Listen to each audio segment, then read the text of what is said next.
you know, BKB Doom on a Tide, suddenly that's EG's team fight kind of disappearing. Yeah, absolutely. I think his target will always be the Tide, because if he dooms anyone else, the Tide's going to counter-initiate with the Ravage. Even if he has BKB, the Doom alone's not going to be enough to finish off whoever he's getting. Yeah. It's been interesting to see him play on EG, because I feel like, you know, EG, the story has just been this cycle of offlane players, and it feels like usually the offlaner comes in and has to adjust to EG.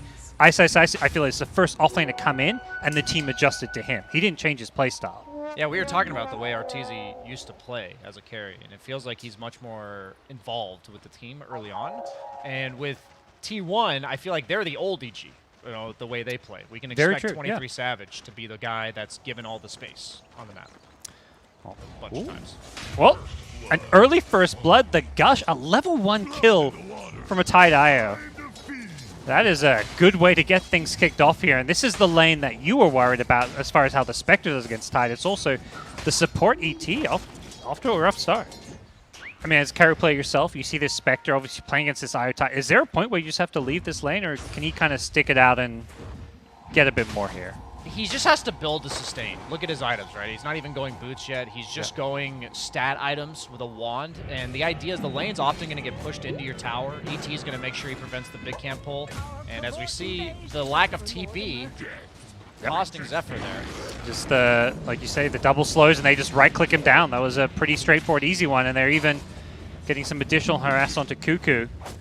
He feels pretty good, though, because he's out-leveling the troll, and the lane's now underneath his tower, so it's not like the support death. Yeah, like you can look at the scoreboard, see a 2-0 EG lead, and you can see, you know, a bit of a CS advantage in a couple of these lanes. A third kill now, but the goal difference is still under 1K for now. That could change as Arteezy looking to get a second kill up here. Zephyr gets chased down. Fly with the double kill. Not giving anything to his carry there. I wonder how he got caught on Cuckoo. I wasn't expecting them to make the aggressive move there. And now, one of the things that you mentioned, lacking damage and support levels, both teams giving the supports the mid lane. So Abed seeing the puck come bottom is like, okay, I'm going to come too. Global Silence comes out, but Carl gets the silence off before. He was phase shifted during the silence. That's clutch. I have to imagine he thought of that, because Storm didn't do anything to threaten him yet. So that's really good awareness. Good against the silence, but other than that, doesn't really do much. Ooh, massive stack. Juicy. That's going to be his Midas. Yeah. Always nice to clear up a stack around, ideally earlier, but getting all those neutral items all at once, so nice little boost as well. Ravage coming out bottom. They want to get this 23 Savage Spectrum with the Abed zip in. They will do so. White Men in some trouble as well as Abed dodges the stomp with the ball lightning. Zephyr's showing up. Can he kill anyone with the kisses here? He's looking for Crit here, but Crit dodging it so nicely. Gets clipped by one at the end. He doesn't manage to get away. Very close, but a nice TP in from the Snapfire to turn this around, get 2 kills on the EG supports.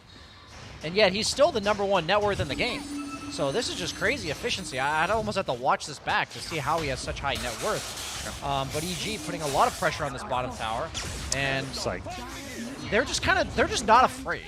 Troll eventually does tower damage, but and with the way dispersion works, just an item that tanks you up is always going to feel nice. Yeah, just raw stats. Any illusion hero too benefits from stats pretty heavily. What's going to happen with this one? They want to strike before some of these perhaps BKB timings. Cuckoo with the Midas, you know, typical Doom build, but isn't quite online just yet. 14-minute rune going to come out. Arteezy even looking to join the fight for this one. They go on the puck. Can they hit him with the global silence as he comes out? He gets caught by the last word. The Doom is there on Arteezy. He's ranged. Cookie isn't going to catch anybody there as Cuckoo is charging in. The Ravage going to zone them away, and Doom in the front line does not have that BKB. Arteezy getting incredibly low here. Is he going to die? He gets helped out by the tether. That's going to keep him alive. But instead it's the Storm. Storm goes down as the TP out from Doom keeps him alive. And Arteezy, the kisses! Oh no! Can he get him one more time? It's close! He manages to barely... Oh! Death from above. Zephyr snipes Arteezy. And T1 win a huge fight. Arteezy was probably walking away there thinking, you can kiss my ass. And then he literally did kiss his ass, and he's dead now. That looked painful. So far, this is feeling like a bit of a statement game from Carl. Like it is. Yes. To every team out there who's going to watch this replay or see, you know, regardless of the outcome, they're going to see this and be like, wow, Carl's puck. Yeah, we might have to, you know, put some second phase respect bands onto that one. The crazy thing is, I think if he had died at level 3, where he had that slight maneuver to live, this game could look completely upside down to what it is now. Which is just crazy how little things in Dota just add up. I'm sure as a mid player, he's played that matchup almost 100 times too, and knew that he was not going to die there. Nice jump onto the ET. That's going to finish him off. I guess you can like fade away as you attack through your ball lightning. I didn't know that's how that worked. Which I don't mind because of how many silences there are. Yep. But also Doom, he is like a carry-esque offlaner. He's going to play very greedily on the map. EG going to charge forward with Fly on the silencer. He's baiting a little bit here. They get the silence out, but defense maneuvers there. The global silence now from Fly is the BKB Doom on the front lines. Doesn't have a chance of dealing with him. Gets the Doom out, takes out the Tide with the silencer. No Ravage in play, and EG have to just walk away with their tail tucked between their legs. But they have all of their abilities on EG except for Global, while T1 has nothing. Yeah. And with the Manta, the Yules, and the Lotus, it doesn't feel like the Global's the big spell necessarily. But looking for the backlines here. They throw out the Ravage to secure the Aegis. Arteezy going to guarantee they pick it up, and 23 Savage could be in some trouble here. Gets back to the high ground, gets pulled back. Abed, can they finish off this kill? And you betcha. Spectre goes down. He made a ballsy play going for the Aegis snipe, and it did not pay off. Great Ravage to secure the Aegis. And EG's not done. They're chasing. They're looking for more. Puck on the backlines takes out the silencer, but will he pay for this with his life? But doesn't really have the damage or the mana for this one. He might be going and down. Yeah, he doesn't have the Aegis. Luckily, a tether comes in from the IO Crit, going to look to bail him out. Carl's still fighting, and now with Cuckoo showing up, he gets the stomp. He's doing some big damage here. Abed healed up just enough to stay alive. Who's killing who? The Orchid onto the puck. He's going to use in a couple of seconds. Is he going to be okay? It's going to be close. Gets the phase shift. Doesn't have a blink, though. Needs to Orb. Waning Rift's out of there. Holy Orb to crap. the lockout. And he's out. This guy's good. Oh, you love to see it. Carl showing off some of that SEA Dota mechanics there. And you see it there. It's like Zephyr's just like, I'll just farm the lane in plain sight while my core Doom is just chilling. Yeah, you're going to see a lot of off-map play from the cores in this game. EG themselves, when they smoked to the high ground, it was Fly running in first, willing to just throw away his life. Probably had buyback for a buyback global play, but supports are the ones that need to use their body for vision. If you don't have wards, you just have to sometimes sacrifice yourself. Yeah, they've got the Here Centaur Stomp on Doom. They're probably just going to find the silencer. Oh, I bet, yeah, he just pulls out of there. Throws out an Orchid, and I believe he realizes Fly's fate. He's still got an Aegis, EG. This troll. Yeah, it's one of those situations he's probably like kind of ready for it, and then he sees you, so he reacts. Yeah. Oh, but Arteezy, on the other hand. Whoa. I don't know if Aegis means got an anything. Aegis, but the IO... Okay. Oh, no! He tried to relocate him out, but he died. Wait, Where what? he died... What? Where did he die? He lost the Aegis. He died in the fountain. I guess the Infernal Blade damage or something? Some damage killed him, and he just died in the fountain and lost the Aegis. That might be a matter of like server ticks. Yeah. Like how close that was. I feel like he died outside of base. Okay. But it registered when he's in base, because we've seen that before where you TP home. Now, whenever all the spells are available in the game, it totally favors T1. Oh, Carl. As he pushed things a bit too far here. Uses off the Orchid. The Global Silence is there to follow it up. And that penetrates through the Yule Scepter. I'm learning some interesting mechanics that I wasn't confident on before this, that you cannot global silence a puck who's phase shifted, but you can global silence somebody who's Yules, so that's interesting. Yep. It doesn't really... Oh, it's I love how Crit does it, and Zephyr's like, well, I've got that one too. I appreciate it, guys. Yeah. Definitely seems like it's been cat and mouse where T1 is the cat somehow, even though they're like a satiated cat. Honk gives him some vision. Cuckoo follows it up. Arteezy's already got the BKB off. Earthsplay to follow up is not going to do anything, and Arteezy, through his ultimate, is going to find a puck here, but Carl gets out of there for a little bit. Crit trying to save Arteezy. Oh. Nice relocate out. That's clutch. Very clutch, right? After the Troll's ulti had worn off, he was doomed. He was in all sorts of trouble. I think he's leave. It disappears. So you're stuck there. Yeah, you're stuck there. So you actually have to leave ahead of time. Oh, this time around. This is what exactly just happened. Oh, no. Is he out? He's got TP. Okay, that was exactly what just happened. So it's like you want to go back to where you came from and leave your illusions to finish off the kill. Yes, and if you, ideally. The problem is with support, sometimes you actually kill them so fast that you don't even realize. I think that's what just happened there. Yeah. So fortunately, there was nobody else around that time around. Tide's got a refresher. EG themselves going to meet this, with the refresher Tide. Who's Can jumping? they blow up someone like the Puck? That would be huge for them. Ice. Smoke gonna pop. He doesn't want to commit anything when he sees the Doom, perhaps knowing that he can BKB quickly. You definitely can't rely on a Blink Ravage on a BKB target. They get the Doom out on Arteezy. He needs help. He needs that IO save. The mech is there. Crit healing him up a little bit. There's going to be the first Ravage. It catches at the Doom. That manages to pick him off now. The Global Silence keeping things down for now as EG throw him up in the air with a Ravage. And Ice has perhaps won this fight as EG Arteezy. He gets off the ultimate. Healing himself back up a little bit. The chase is on. T1 haven't got the outcome they were hoping for. Not ready for the Refresher Tide, and they're going to lose 3. I don't know exactly what happened there with the coil, but when you have the Spectre haunt than anyone else on all of EG to make sure that relocate does not go off, or at least even just the sustain. Because the only way to take EG out of their triangle is to force EG to go bottom, because you don't feel happy walking high ground into a global plus Tide plus Aegis. So it just gives EG control of the map because T1's now the team that's forced to go bottom. So it's little things like that that EG does really well that sets themselves up on the map. And I think T1's acting accordingly. I don't think they have another choice now that they're down by 6K and there's the Aegis on EG. They don't really have like a clear target to go on. Troll's kind of the one they've been committing on to so far. I don't think Abed's ever going to present himself either. EG did go for a little smoke to try and see where they could maybe find a pickup on the map, but T1 playing... I don't think it was a Tide build, though. No. There you go. Another little poke coming from 23 Savage. Both teams just posturing around each other here. Cuckoo sees Ortiz in the front lines, but doesn't want to go on him. Storm Abed zipping in here, but he gets caught. There's the Doom coming out. They get the coil as well. He is donezo and doesn't have buyback. That could have been a buyback opportunity since they committed a lot to kill him, but without it, EG probably just have to back off. Abed's slightly overextending, and you can just see that even though EG's up by 6K, how scary T1's lineup is, right? Like, he overextended for a split second, and he's just insta-stomped, insta-coiled, and just dead. Reaching that 40-minute mark soon. Tier 4 items all out on the map, and here's, especially these carries, these cores, they're hitting that kind of max item status. Big Doom coming out. They're going in Arteezy's Troll. Is the Eye going to back him up here? There's the first Ravage looking for a second, but the Earth Splitter does a lot here with the coil on several, but Abed, he's still alive for now. He's in the front lines just doing all kinds of damage here. They're taking the Doom. Arteezy is just, yeah, he is full health. BKB Troll, unstoppable, and that fight went awful for T1.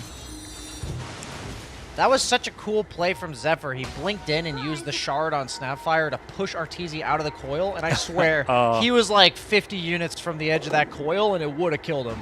Yeah, I respect it. They knew they needed every little ounce of damage that they got, and that Paladin Sword plus Satanic plus IO, it was barely enough, so what do you know? Could that make the difference? Probably. What is he? Oh, he's killing the creep wave. Interesting. Gonna get punished for it. Was that really that desperate of a situation? It might be. Yeah. It can mean a lot. They can be worth a whole lot. So that's what he's saying. 23 Savage might be in some trouble. Oh yeah, they global silence after the Manta. They throw out a Ravage as well. They're committed and they're gonna get this kill. No buyback as well. He gets... It's like the first big mistake we've seen from the Spectre this game, but it is a costly one. Doesn't have buyback, and looking like it could be at least one lane of Raxia going the way of EG. He's got Leveler too, so yeah, a lot of damage. Carl looking for a creep wave, I believe. Not gonna find it.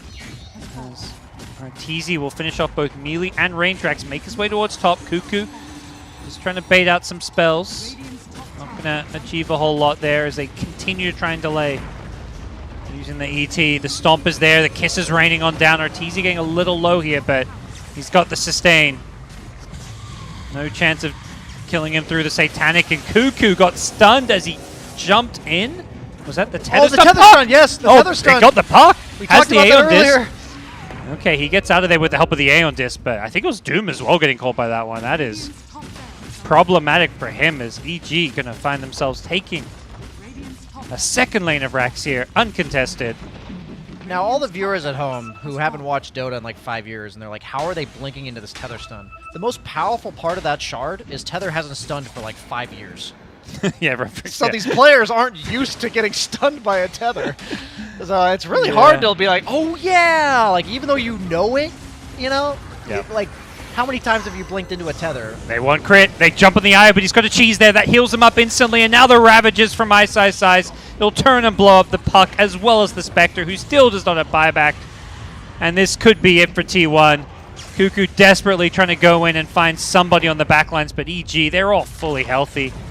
And Arteezy, eye on the prize, going for the Raxi. This will be the Mega Creeps as Abed jumps in with the Axe Vortex, catches out 2.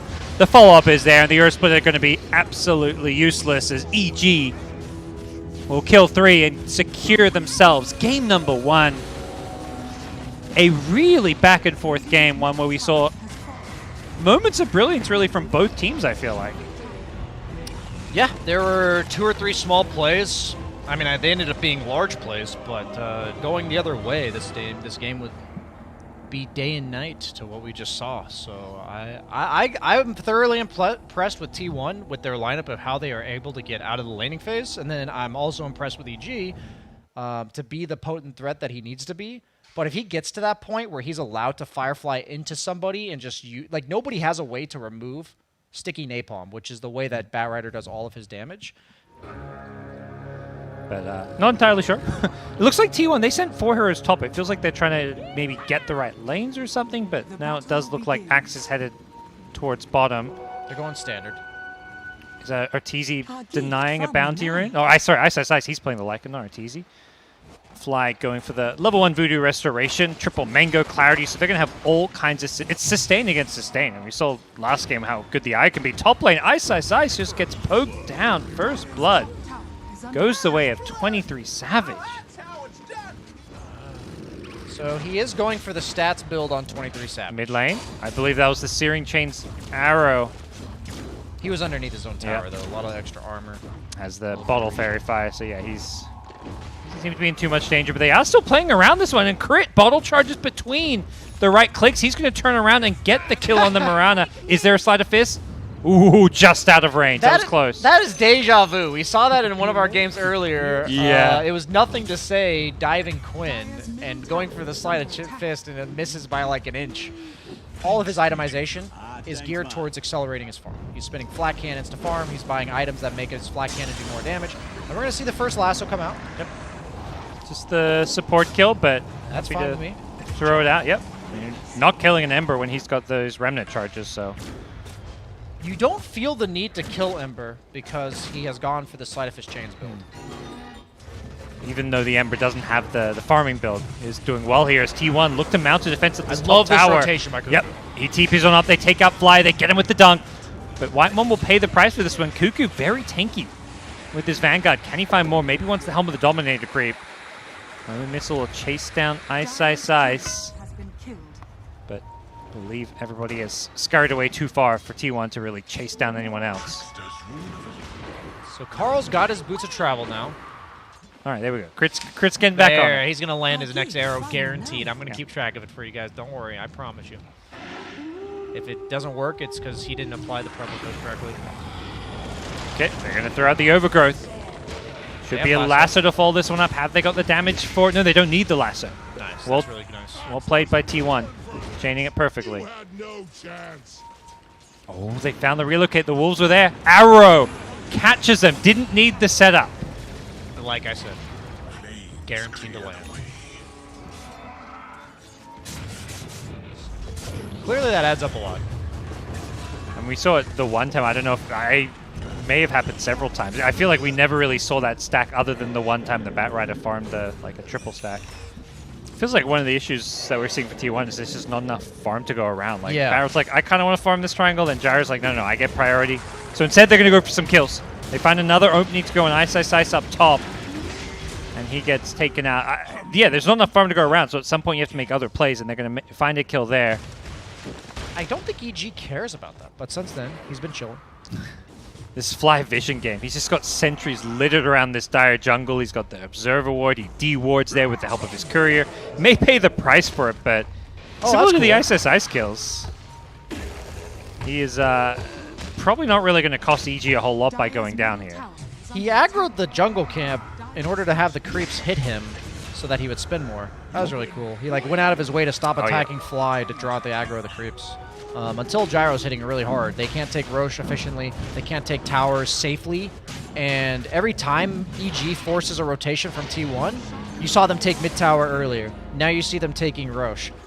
This is feeling like the more classic EG game. Like we're gonna just farm you out. We don't care about kills. We'll poke at objectives, force a rotation. It's the starvation Dota. But here come T1. They're fed up. They get a blink call initiation onto Crits Mirana. And EG, the second they see a 4 or 5-man smoke getting towards them, they'll sacrifice one and go farm elsewhere on the map. They're happy to give up one kill as long as it doesn't lead to an objective, as long as they continue farming. The way EG's lineups always work is so fascinating because their heroes individually always function better than the opponent. And T1 knows this, so they're trying to force these 5-on-5s. But now T1's separated. That's a relocate back in. Jump in from Abed, finds the eye on the backlines here as Cuckoo does get helped out by the Living Armor. The flak just spreading on out here. Have they got the damage? I don't believe they do. Toss coming up, the Gyrocopter in some trouble here. He's been left alone. Can he heal himself back up? He needs the IO support as well. He is healing. He's doing a good job here, but it's just not quite enough. The damage isn't there. Even with the tether, he's keeping himself alive, but his teammates are just falling one by one as Arteezy gets an ultra kill. Can he get the rampage? He need to cancel a TP. He won't get the chance to do so. He gets denied the rampage, but EG convincingly win that fight. I didn't see if Crit landed an arrow, but clearly he did because he's refreshing just in case. He might have landed 3 arrows worth of a 1 arrow, but I don't know if you can give EG Tiny. Yeah. This hero is a skirmish hero. You pretty much never want to take direct 5-on-5s where both teams have 5 heroes to start the fight. That was such a cool move by them because what they did was they knew T1 had to make a move. T1 made the move. They found somebody on EG. EG just ditched them. Like, they just said, hey, Crit, you're dead. See you later. And then T1's not just going to sit there holding each other's hands, so they separate, and EG immediately punishes that. Yeah, and they run at them so fast. You've got this Aghanims on the Lycan now, so the Wolf Bite onto the Tiny can just be so powerful here. As T1 getting very low, that Ember chip and harasses. You can't run when there's this Ember in the game. So, only thing I can imagine that's scarier than a Tiny, like, killing you is a Tiny that crits, like, 70% of the time for 200% damage trying to kill you here, as we see that exact thing happening here. Yeah, you see this Wolf running at you, and you're like, wait, why is he stunning me? What's going on? It does make him melee. We were wondering about that earlier. Okay. So, Tiny, even with Tree, you don't see him holding it, but he still has all the bonuses of Tree, but he is the melee range. Yep. So it's not as broken as it theoretically could be, but the fact that Tiny hits for 360 and then you're making him crit almost every hit is And you've got that terrifying. movement speed, so you kind of make up for the lost attack range. Yeah, and we're seeing a lot of Tiny just go for this Moon Shard. And Gyro and Tiny nowadays kind of carry in the same way in regards to eventually their be-all, end-all is to stand still hitting buildings and dare you to go on them. And just say, we're going to dump out so much damage when you go on me that if you don't go on me now, you're going to lose all your buildings. And Tiny seems to hit that threshold like 10 minutes earlier with like 5,000 gold less than Gyro needs, which seems to be the problem with the hero and what makes him first pickable for EG in the draft. EG flipped on today. They are having a fantastic day of Dota. Does it Flawless. feel like T1 has messed up? I don't feel like they've messed up. It feels like a very strategic defeat so far. It's not over yet. They're looking to mount a defense of this tier 2 tower, but the Batrider just gets chased down by the Arteezy Wolf Tiny. They are just getting herded back to their base. Wait, is he melee or not? I can't tell. Yeah, he's That looks pretty pretty melee. far. Triple kill now. This time, can he get the rampage? He gets back to the high ground on the IO. The chase is on. Abed wants to finish him off, but he gets nice, well and truly back to safety there as this is feeling pretty hopeless for T1. They just felt like they couldn't do anything this game. They were up like 8 kills to 4 and just nothing happening, but this one has not felt particularly close. I think this game's actually over. Gyro's dead for 30 seconds, and EG think it's over. They're hitting tier 4s. They're going for throne. If you weren't aware, Tiny will kill your entire base in 30 seconds.